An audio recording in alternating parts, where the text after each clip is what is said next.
Just choose Easy Vlog. Just click the like button, subscribe, and hit the bell button to know our latest upcoming videos. Thank you. Hello guys, good day.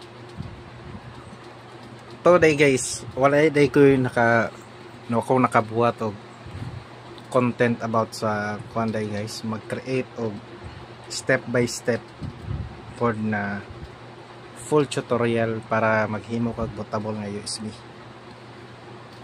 Tood na ko nabuhat nga isa ka vlog nako atong last. Kato siya guys nga tutorial is kung naa na kay file daan niya Windows 7, Windows 8, may na Windows 10 nga ISO file nga bootable. Pero karon guys, atong itakol is mag-create ta og kanang bootable na gid siya, di na ka mamblema og download atong Yumi nga application or Rufus o sa na klase nga pag-create sa bootable. Kuha na ni guys, ma-search na ni sa inyong Google Chrome. Mao na akong ginabuhat karon guys, kay atong last na akong tutorial is karaan mato na ako nga kuan magod kanaan sana daan na akong pamaagi nga mag-create ko bootable, kay na naman ko OS manggod nya when kompleto na akong OS ba, then katong motong inato lang ginagamit nga kanang creator sa kuan ba sana bootable nga USB katong Yumi or Rufus gagamit ko ana, kaya na naman ko inato magod ISO file. Pero ikaw guys, kung naglantaw ka karon wala pa kay mga OS nga file, kuan ayaw lang ni skip nga video, kay tudloan ta mo unsaon pag create ana. Then kani magod imo pa niya akong isumpay sa akong gi-upload last nga video, kay kuan abi magud na ako nga naka-create na ko og kuan asa ka na bootable ba silbi mo ni akong isumpay dito. Then kung before data mo sugod guys, kung bag-o pa ka sa atong channel, ayaw kalimot og subscribe sa atong page o click the bell button aron updated ka sa to upcoming videos. Then kay dako ka nagtabang sa to guys sa sa toang page nga ato ning mapalambok. Then dinata maglangay guys ato na sugdan. Let's go. So karon guys, wala pa na ako naon ng laptop atos ang iyon.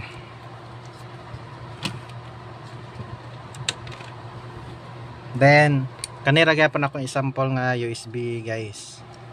Tuod na lang siya OS guys, pero di na to ikuan lang ni i-delete. Silbi ako lang mong tudloan unsaon gyud ang proseso. Silbi example lang ni siya. Example lang ni nga wala pa na OS guys. Lagyan sa nato guys.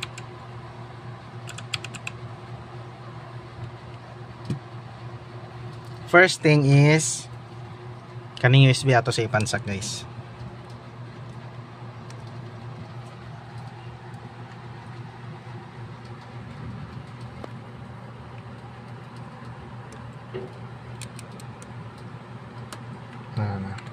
Kapansak na siya guys. Sample lang ni guys sa kani siya. Pero nana ni OS daan akong USB guys. Na guys, na open na siya. Pero kung di ka kabalog open kung asa nakalocate ang USB, dere rata guys. Tara. Sa my folder. Then computer. This PC. Then nara atong USB guys kani guys. Kung ang imong kuan sana USB is siguro naisulod ana, pero panigurado atong i-format guys. Right click lang ka dire guys, then format. Then kani guys, okay na ni siya nga settings guys. FAT32, then start. Ako guys, kaya na ako i-reformat ni guys kay na naman i-OS magod. silbi sample lang na. Start. Then pag start ni mo ani guys, loading ni siya. Hantod ma-fall, then finish. Then kaning blue diri sa atong USB guys, mawala na ni. CV blanco na wanay blue ana. Then possible pod nga kaning ESD lahi na ang ngalan siguro ana. Then sa next step na ta guys, mag-open ta og browser guys, kani Google Chrome. Ay kana. Download ta kung wala may Google Chrome guys, pwede ra kuan Microsoft nga Edge, pero sa atong sample mo guys para dili mo malibog bitaw, ang akong gamit karon is Google Chrome. Then search ang ta diri guys. Kani siya nga process guys is applicable ni sa Windows 10 o 11. Dili ni siya applicable sa Windows 7 o Windows 8. Windows 10 ra o 11. Na guys, search nimo diri guys. Windows 10 or Windows 11 by mo gusto. Windows 10. Guys, download or 11. Same ra ni sila process guys Pero ang example na to guys is Windows 11. Kaya mo may latest karon. Pero sa Windows 10, same ra gyapon sila process guys. Then enter. Na guys. Mo ni lantaw guys, Microsoft. Then kani guys. Manin taplokan guys.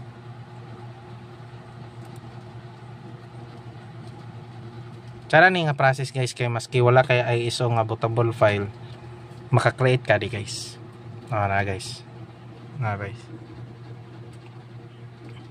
Then duha ka option ang butang diri. Naibutang guys create Windows 11 installation media. If you want to download a creation make a bootable USB guys. Then kung kaning isa, diyan sa ning isa, this is the best of it. Ayan ni guys, kay dili ni pang bootable nga kuan. Then unsa ni katulo be? Kani guys, mao ni ang process kung ang imong i-download is ISO file. Kani mao ni mag-download ka diri. Pero ang ato guys is mag-create ta diretso og bootable nga USB. Silbi imong need lang is kuan lang USB. Then no need na ka mag-download pa og bootable nga ISO file. Ana kay kung kaning isa magod imong gamiton guys is need pa ka og Yumi or Rufus kay ISO nga file na iyang ginabuhat. Kani kay bootable nga USB na gid diri guys. Kani guys create Windows 11 installation media. Then download now guys.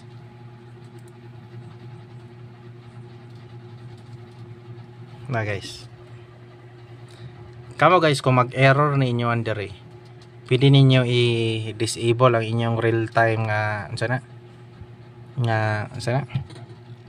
real-time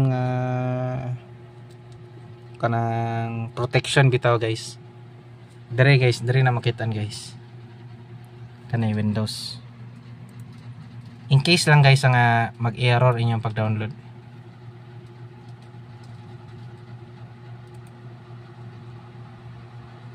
Kanay then Windows security. Then antivirus threat. Then kanay guys, manage settings. Kanay guys real-time protection. Kanay akong gamit guys is Windows 10 nga OS.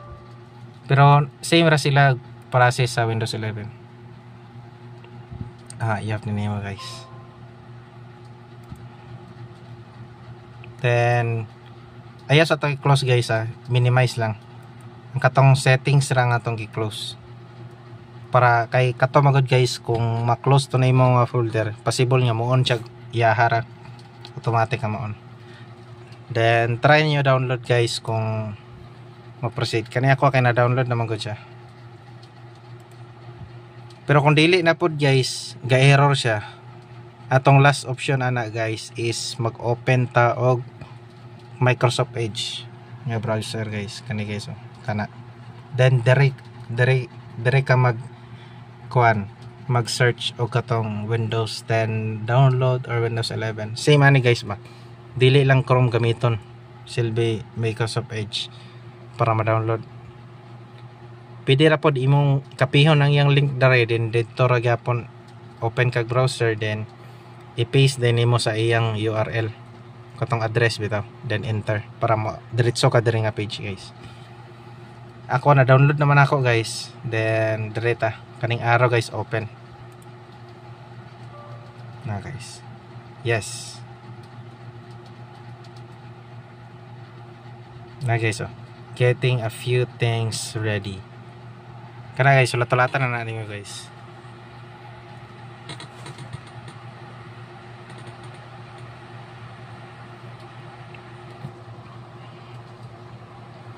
Then accept. Pili na din mo kan guys. Accept ra diretso.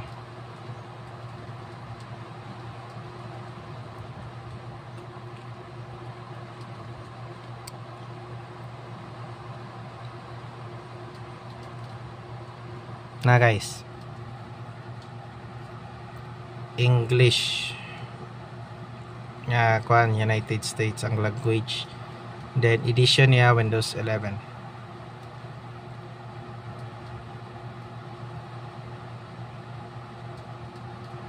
Then next ragapan ka guys, anara guys,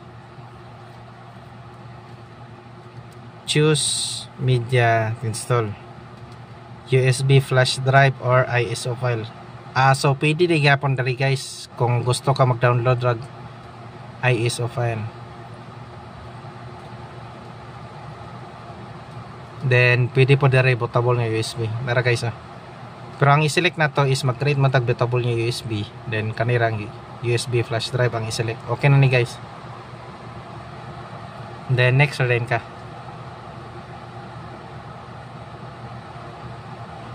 So delete na nako i-next guys kay basig makuan sana. Ay sige, index lang nato para full gyud nga tutorial. Kay basig ma-reformat magud. Na guys. Mailan kung giri katong makitan to diri katong gi reformat na tong USB kaniya guys ba. Na guys ESD USB. Matong na diri katong gi-reformat na to guys. Then next pa rin ka guys. Nara guys, kamulo na siyang create sa Windows 11. Wala na yapon guys, na corrupt na. Na corrupt na ang ako ang USB nga kipansa. Ako guys katong kuan, ako aman karon wala na ako gi-reformat. Pero okay ra gyapon guys, pero ako panigurado lang inana ko na kung sana process. Di ko sure sa uban na technician. Ako kay para sure good nga ma-delete to ang files bitaw sa iyang USB dili mag-error, gina-reformat na ko daan ay ako mag-proceed ani.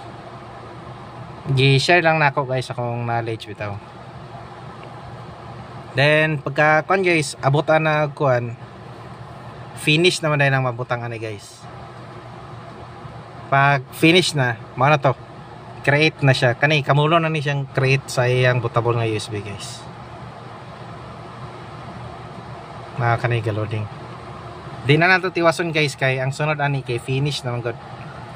Pag human ani nanay gibutang diri nga finish, then exit. X na din kuha na nimo ang USB, then okay na din guys. Na kay bootable nga USB nga magamit. Then pwede na ka mo-proceed atong gi-upload na ko atong last day nga video guys. Then maora po na nga link guys ang akong i-tag sa description ato nga video. Then marata guys. So maora to guys. Kuan na to pag finish, kuan na to, maora tong last nga step guys. Basta mahuman na to siya progress, makuan na to siya na kay bootable nga USB. selby di na ka mag-download atong mga ISO. Then kuan day to guys, need pa ka og activator. Kuan wala mo gud koy kuan guys, kanang puno akong Google Drive. Basin makapangita mo sa kuan. Ako ga-download ko usahay og activator is sa torrent. Mga uTorrent bilang ina na. Kay namagyap kuan sana kompleto, halos kompleto magud sa uTorrent guys. Dito ko ga-download og activator para Windows 11 or Windows 10. Pero kung mag-download ka Windows 10 guys nga activator, possible na po na supported ang Windows 11 kay same man sila. Kaya nagapong ko'y activator guys nga parang Windows 11 dito siya, ay pang Windows 10 siya pero pwede siya maka-activate siya sa Windows 11. Wala mo ko yung ma-uploadan nga files guys. Motong sorry guys na rin, di ko ka-access buwa ko'y site niya ma-downloadan dito para matagtam mo. Kaya ang akong Google Drive magod is full. Hope nga makatabang ni sa inyo guys. At least kato lang guys, activator ang inyong pangitaon para baka proceed na mo guys. Then salamat guys sa pag-watching. Then hope nga still support this page guys. Then salamat sa tanan. God bless.